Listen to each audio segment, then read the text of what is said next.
hung low over the craggy hills, its tendrils creeping between the ancient standing stones that jutted out from the rugged landscape. Callum pulled his plaid cloak tighter against the chill morning air as he made his way through the ruins, his footsteps echoing off the weathered megaliths. He was to meet Fiona at the eastern edge of the circle, near the vault entrance, a cavity carved into the hillside generations ago to house the clan's most treasured possessions. It was there the clan leader awaited them, no doubt impatiently.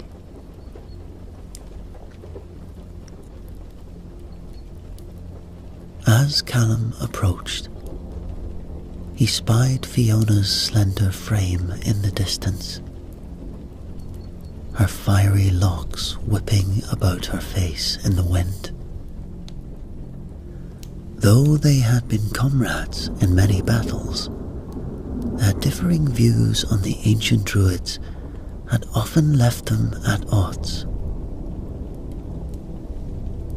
"You're late," Fiona called flatly as he drew nearer. "My apologies," Callum replied. "I wanted to examine the standing stones again before we met with Douglas. See if I could find anything pertaining to the missing tablet." Fiona scoffed. "More flights of fancy about the druids? I told you, they are but legends. Just stories made up for children." Callum held his tongue, knowing better than to argue the point with her now. Together, they turned and headed for the vault entrance, where the clan leader awaited, looking rather displeased. "There you are," Douglas growled. "It's about time. Come then, let's get this unfortunate business over with." He motioned for them to follow into the dimly lit vault. As their eyes adjusted to the darkness, he led them toward a stone pedestal in the back, now conspicuously empty. "As you can see, our relic has gone missing," Douglas said grimly. "I want you two to get to the bottom of this at once. Track down the thief and recover what has been taken from us." Callum stepped forward eagerly. "You say it had strange runes carved into it. What were these carvings? They could hold the key to—" "Superstitious nonsense," Douglas cut him off with a wave of his hand. "I'll not have any more talk of druids or magic. This is a simple matter of theft. Now see to it at once." With that, he turned abruptly and marched from the vault, his fur mantle trailing behind him. Fiona shot Callum a smug look that spoke louder than words. With a frustrated sigh, he turned again to the empty pedestal, hoping silently that the answers they sought might reveal themselves soon.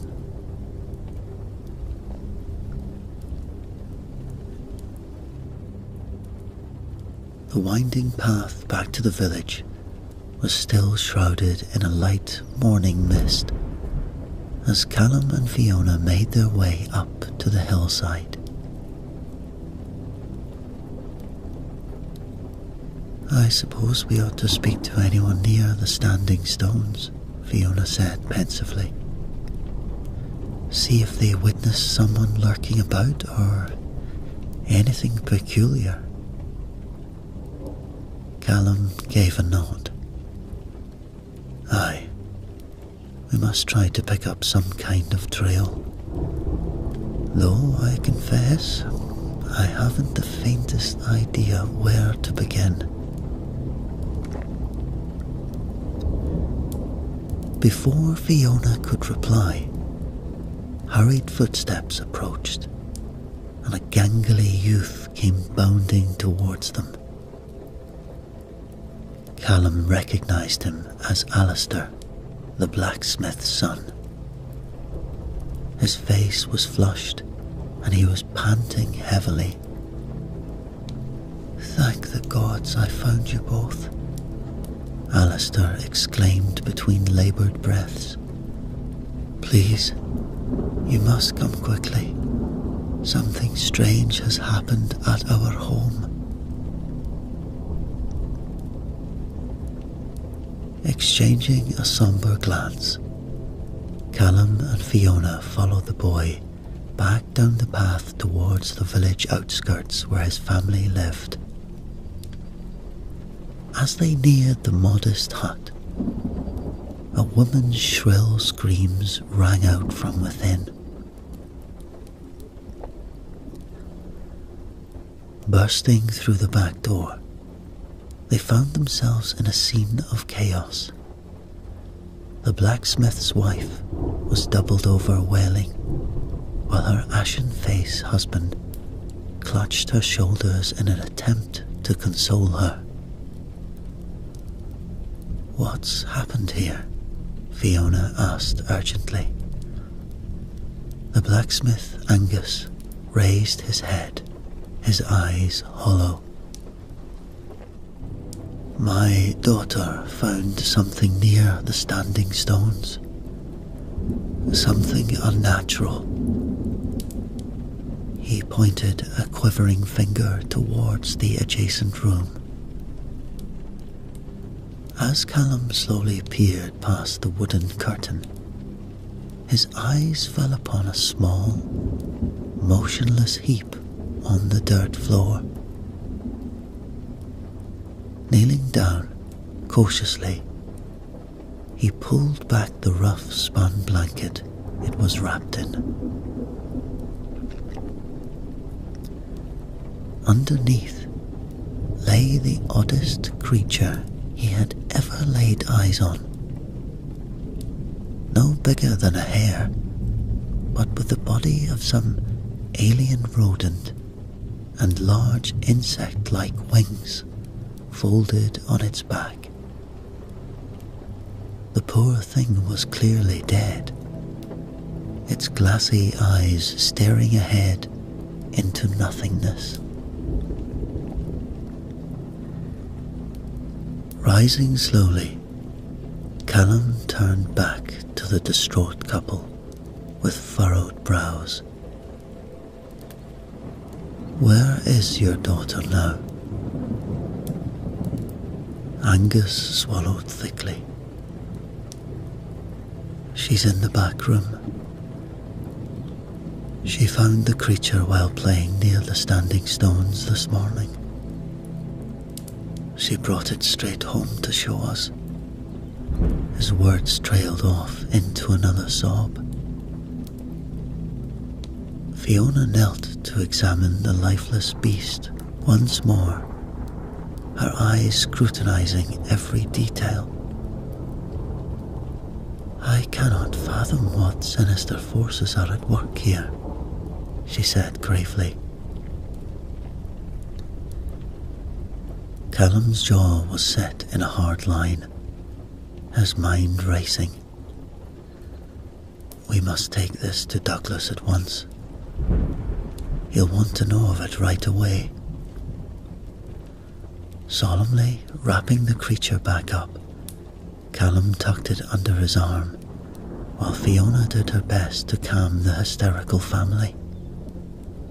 With more questions than answers, they swiftly made their way to share this unsettling discovery with their clan leader.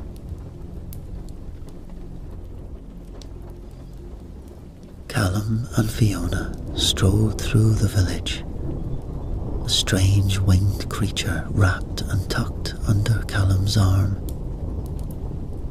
Their boots stomped heavily up the steps to clan leader Douglas's chambers.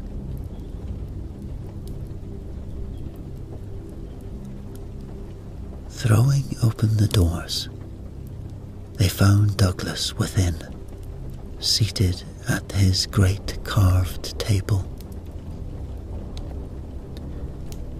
His brows raised in surprise as Callum carefully laid the shrouded bundle before him.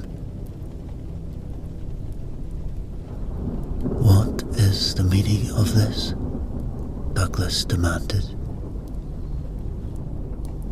Swiftly, Callum described finding this bizarre creature at the blacksmith Angus's home, and how his young daughter Ellen had discovered it by the standing stones that morning. "We've never seen anything like it," Callum explained breathlessly. "In all the legends, it sounds as if it could be some kind of fairy." Fiona shot him a skeptical look, but kept silent.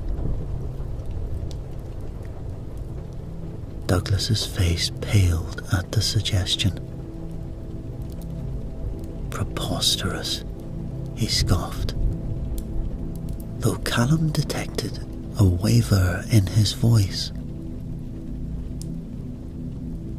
Unwrapping the creature very slowly, Douglas scrutinized it closely,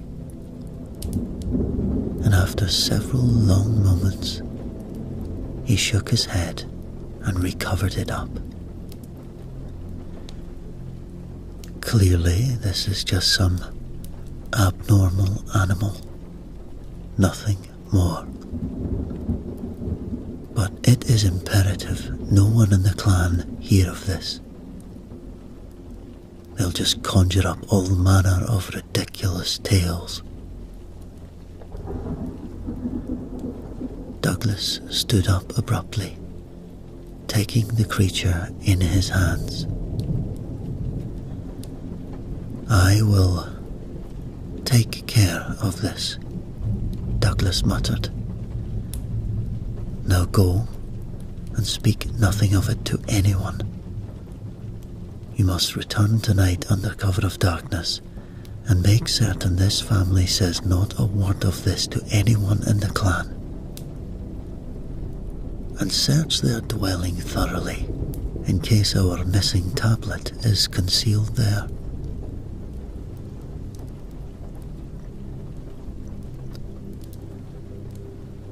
Troubled, Callum and Fiona left the chambers, wondering what sinister truth Douglas might be hiding about the creature's origins.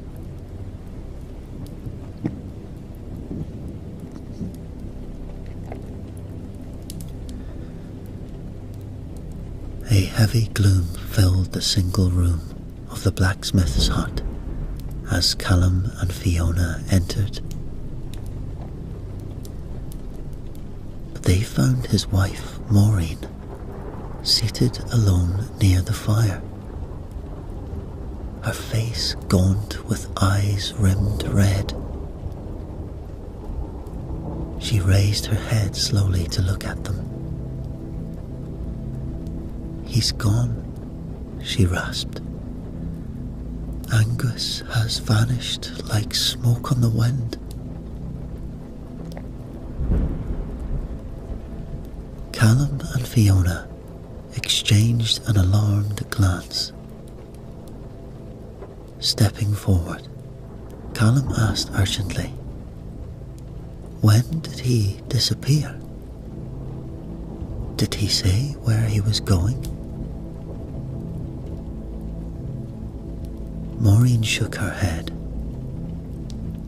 Just before dusk, I begged him not to leave, but it was like speaking to a ghost. He's been lost.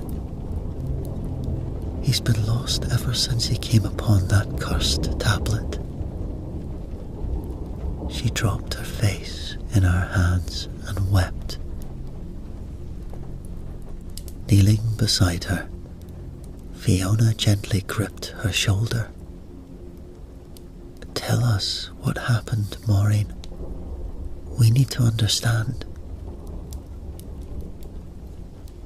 Through broken sobs, Maureen recounted how Angus had found the creature and the stone tablet beneath the standing stones, not their daughter.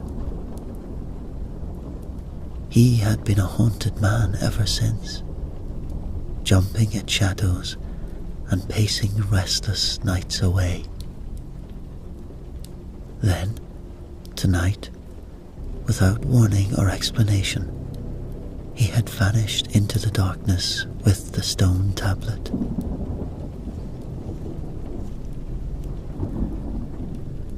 Callum felt a chill down his spine. Whatever dark magic was etched upon that tablet had overtaken Angus's body and soul. They needed to find someone familiar with ancient ways, someone who could make sense of the sinister forces now unfurled. We will get to the bottom of this, Callum vowed. But where to begin this search eluded him. For now, they could only provide what meagre comfort they could to poor Maureen.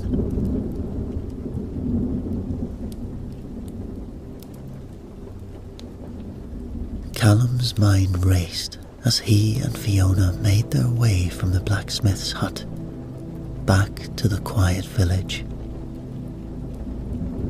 They recounted all they had learned from Maureen, trying to fit the pieces together. It's clear some ancient druid magic is at work here, he muttered. That tablet must have awakened something in Angus. Who knows where its influence may spread next? Fiona shook her head, brow furrowed. You put too much stock in fanciful notions. The druids never even existed. There's no proof they ever did. There must be some kind of earthly explanation to all this. Perhaps the strain of it all simply overwhelmed poor Angus. Callum frowned. You saw that creature with your own eyes, same as I. When have you ever seen anything like its nature before? And why is Douglas so secretive about it? He sent us down here to make sure they don't tell anyone of the creature. He kicked a stone across the path in frustration. I think you're chasing shadows and superstition, Fiona said dismissively. No good can come of it, for Angus or anyone else. She quickened her pace ahead. Callum's hands clenched at his sides. There had to be someone who knew of the old magics. Someone familiar with the way of the druids and their relics. And then it hit him. What of old Fergus, the strange hermit on the edge of the village whom everyone called mad? Rumours were he kept all manner of peculiar artifacts and books. Perhaps he held some crucial piece of this puzzle. Callum declared. I know who we must seek out. Fiona turned, eyebrows raised. Oh no, not that wretched old fool Fergus. Have you any better ideas? Callum countered. With a resigned sigh, Fiona conceded to at least hear the old man out, though Callum sensed she still had no faith in pagan magics or legends. And so together they set off, hoping Fergus might shed some light on the dark mystery that had overtaken their village.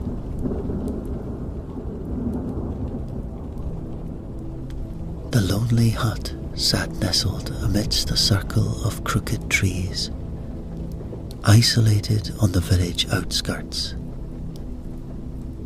As Callum and Fiona approached, tendrils of smoke curled from its crumbling chimney. Rapping sharply on the weathered door, they heard shuffling from within, before it creaked slowly open. Fergus's heavily wrinkled face peered out, his wild grey hair hanging in tangles, and his eyes gleaming oddly in the dim interior. You've come at last, he rasped in his reedy voice, beckoning them inside with a gnarled hand.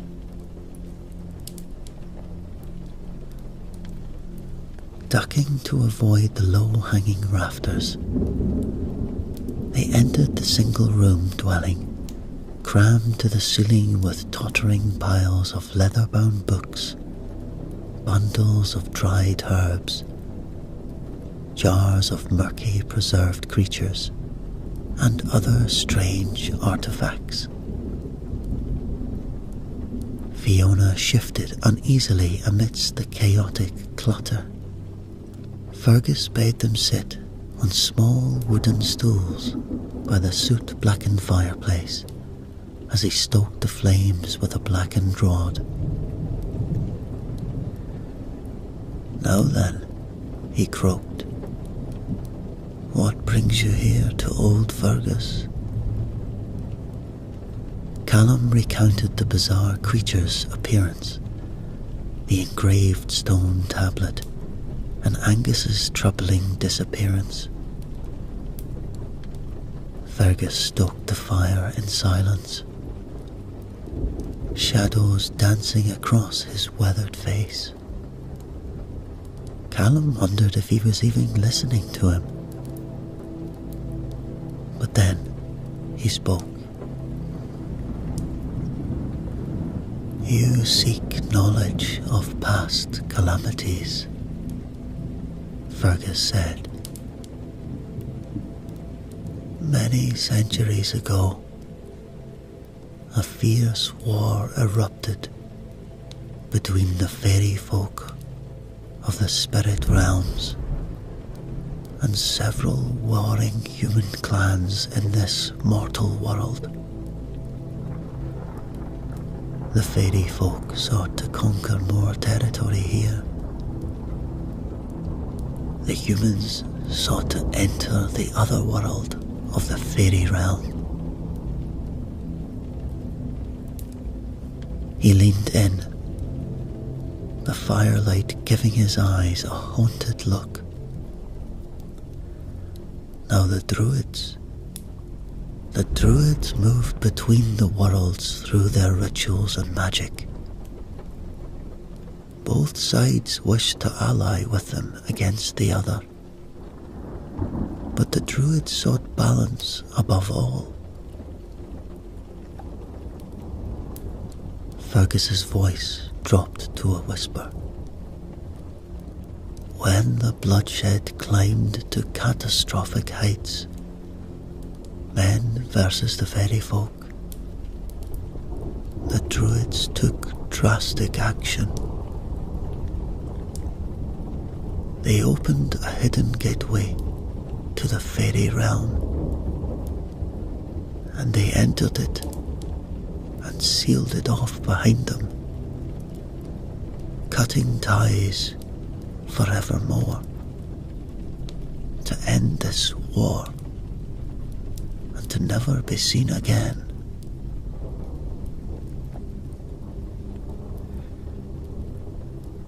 He shook his head sorrowfully. Some of us were stranded here after helping them open the door between worlds. We were oath-bound to keep watch, should it ever reopen.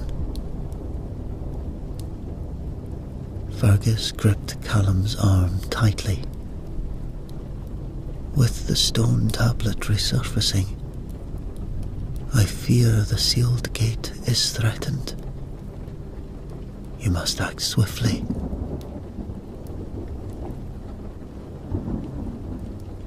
Callum and Fiona left the hut, pondering his ominous words. The stakes Fergus described were far greater than either had imagined. Callum and Fiona walked in pensive silence through the deepening dusk, back towards the village. As they reached the edge of the forest, Fiona finally broke the quiet. "Well, that was certainly something," she said, shaking her head. "I'll admit, even I had trouble following whatever tale he was spinning in there. Gates between worlds and fairy folk wars. It's utter nonsense." Callum nodded slowly, hands clasped behind his back. "I confess, even I found the notion far-fetched. Fergus has clearly spent too many years in isolation, filling his mind with strange fancies." Fiona gave a derisive snort, and he seemed convinced he played some pivotal role in it all. Mad as a March hare, that one. As they continued on, Callum replied carefully, "Still, madness holds a kernel of truth within. We dismiss his ramblings too hastily at our peril, perhaps." Fiona raised a skeptical eyebrow. "You can't actually give credence to any of that fairy story?" Callum hesitated before answering. "No, of course not. You're right, it was foolishness to consult old Fergus. I might have allowed myself to get carried away on this one." Fiona clapped him on the back. "Don't be too hard on yourself. But let's leave druids and world gates to bards' tales from now on, shall we?" Callum managed a thin smile, not wanting to admit the chill that still clung to him after Fergus's dire warnings. Together, they continued on in silence through the deepening night, no closer to answers.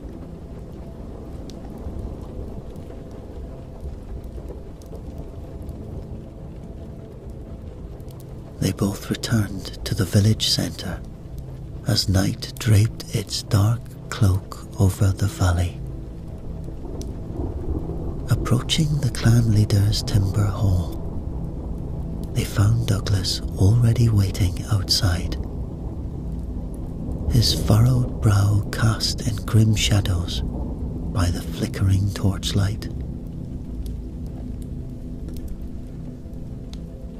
There you two are, he called out gruffly as they drew near. We've had an unexpected development in your absence. Douglas gestured with a rigid jerk of his arm toward where Angus cowered on the ground, nearby his family, flanked by two of the clan's largest warriors standing over them, spears gripped tightly in their meaty fists. Angus, where did you find him? Fiona demanded. The blacksmith returned not long ago, deranged and raving like a man possessed, Douglas explained. His family brought him here. He kept shrieking nonsense about fairy folk and the end of times. Douglas shook his head disgustedly. My men were able to restrain him and recover the stone tablet from his ravings. The stone tablet? It is here. You have it now? Asked Callum. It has been secured back in our most guarded vault, Douglas declared coldly. No one shall lay eyes on that cursed rock again if I have any say in it. Callum reluctantly nodded, casting his gaze back to Angus's family. And what's to be done with them? Douglas gritted his teeth, bitterness etching hard lines across his face in the firelight. Their reckless actions threaten everything we've built here. For the safety of this clan, they must be banished before night's end. Fiona opened her mouth to object, but Douglas cut her off with a smouldering glare. Defeated, Callum and Fiona could only watch helplessly as the weeping family was hauled away into the darkness, doomed to exile and unknown hardship. Callum's blood boiled at the injustice, but challenging Douglas's decree would only risk meeting the same fate. But as Douglas turned to go inside, Callum caught his arm, unable to keep silent. Sir, if I could only just study the tablet's markings, I may discern their purpose. Douglas wrenched his arm violently free, eyes blazing like torch flames that cast writhing shadows across his grim face. Speak not another word of that damned rock, or you'll be chasing their heels into the night. Stung, Callum lowered his eyes, resentment burning bitter in his chest. For now, the tablet's enigmas would remain locked away, its secrets still tantalizingly out of reach. After bearing mute witness to Angus's family's cruel exile, Callum retreated to his hut, resentment simmering in his gut. Sleep eluded him as he tossed relentlessly, the tablet's mysterious engraving haunting his thoughts. As the moon crested overhead, though, a plan crystallized in Callum's mind. Slipping out into the silvery light he made his way quietly to Fiona's hut and roused her from slumber. Fiona, I'm going to take a closer look at that tablet, with or without Douglas's approval, he whispered urgently. Will you stand with me? Fiona shook her head, hair tangled from sleep. You know that's madness. We'd be banished or worse. But Callum would not be deterred. He would go on, alone. The moon crested overhead as he slipped out into the silvery light and stealthily traversed the clan grounds until he came upon a remote corner far from any dwellings. Brushing away leaves and debris, he revealed a large stone slab set flush into the earth. With great effort, Callum slid the massive stone aside, exposing a dark opening leading down beneath the ground. He lowered himself into the hidden underground vault, feeling his way in the oppressive blackness within.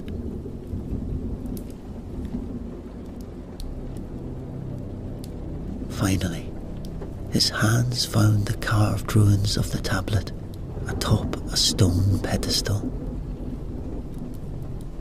Approaching tentatively, Callum felt a strange charge in the air that hovered around the relic. The cryptic ruins almost seemed to throb with a faint inner light, like a heartbeat. He knew not what this meant, but he knew he must learn its purpose. Driven by determination, Callum wrapped the relic in cloth and ascended back to the surface with his secret prize. And reaching the edge of the village, he made straight for Fergus's remote hut. Rousing the eccentric man from his cot, Fergus's eyes went wide at the revealed relic. At last. Quickly now, boy. We must trace the path of our forebears, Fergus exclaimed, grabbing the tablet and hurrying outside. Bewildered but compelled, Callum followed without a word. Together, they wound through the shadowy trees, Fergus muttering under his breath in a strange tongue. Callum wondered desperately what knowledge or salvation this night might bring.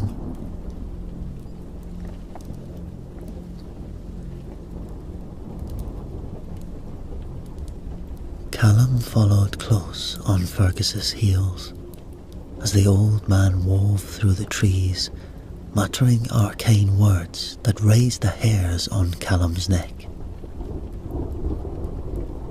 And soon they emerged into a moonlit clearing surrounded by towering standing stones. Setting the tablet reverently on a weathered altered stone, Fergus began tracing his fingers over the cryptic ruins, while chanting in a long forgotten tongue.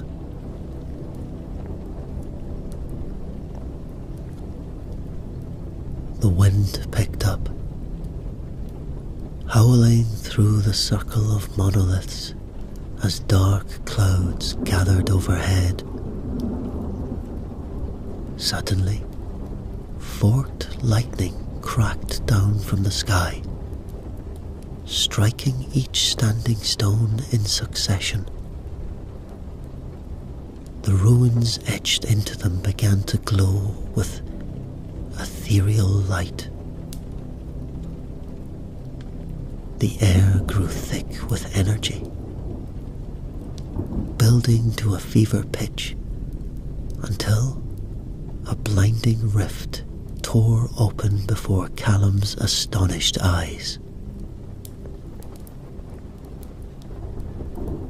Through this shimmering portal, a figure emerged, clad in flowing robes, his face obscured by a hood.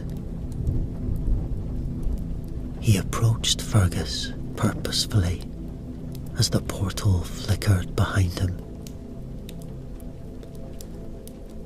"Fergus, we did not forget you, old friend," the stranger said in a voice that echoed as if from another world. "The way is open for you to join us again."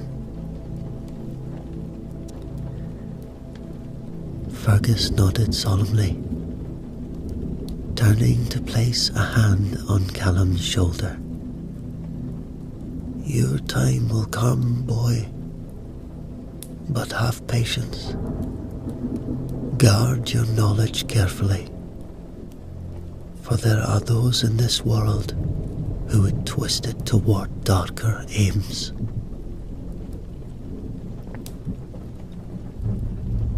With those final enigmatic words, Fergus stepped forward toward the portal where the robed figure awaited.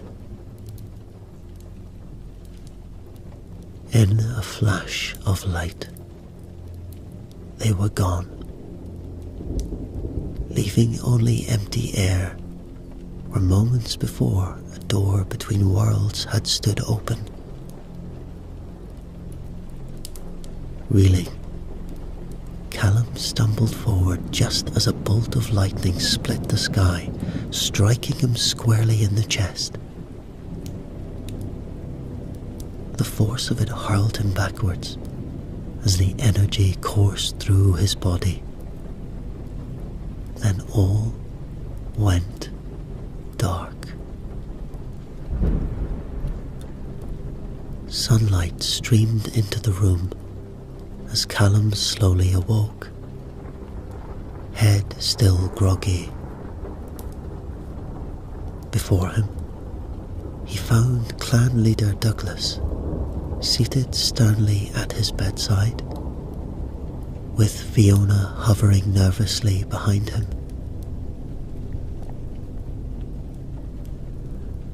"Welcome back to the land of the living, boy," Douglas said gruffly. "You gave us all quite a fright, disappearing like that." Callum sat up slowly, wincing. "What happened? I can't seem to remember."